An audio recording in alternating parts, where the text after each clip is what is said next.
I don't think Jeff Lebby is ready to be the coach. Look, I hope he proves me wrong next year. I thought he might have, like, I'll be honest. I thought, okay, after the first 4 games, and even after the Tennessee game, I was like, you know what? He may be more ready than I thought he was. You won 4 games. You beat Arizona State. You found a way to win a game that you had given away against Arizona State.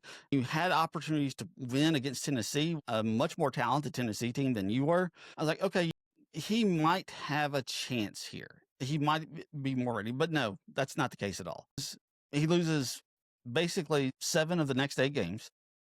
Yeah, 7 of the next 8 games. And even worse, after your first win as a coach, your first SEC win in 2 years against Arkansas, which should have been something that you build upon, something that kind of propels you to better days. Not only does it make you, not only you get worse. You play your 3 worst games of the year after your first SEC win. 41-21 to Georgia, 49-27 to Missouri, 38-19 to Ole Miss.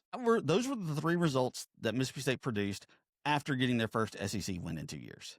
Zach Arnett must be laughing his head off at this because it took us 2 years under Jeff Lebby to get back to the exact same level that we were under Zach Arnett. This is the exact same season that we had with Arnett. Arnett's season was 1 SEC win against a really bad Arkansas team, 1 upset win against, at the time it wasn't an upset because we were favored, but 1 upset win against a team from Arizona in the Pac-12/Big 12.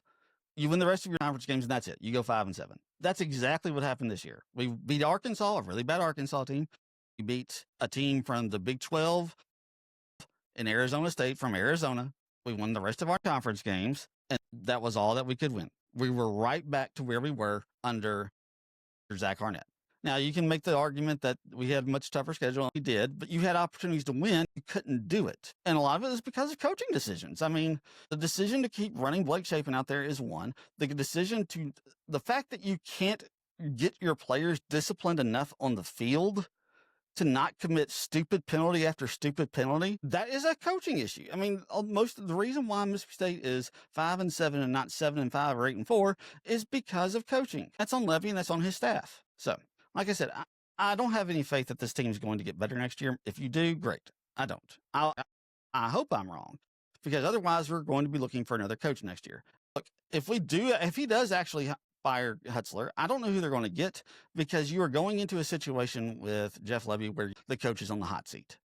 It's going to be hard to pull somebody knowing that they may only be here for a year if things don't get substantially better. So I don't know how that's going to play out. We'll have to wait and see on it, but the future is just, it's very bleak. It really is.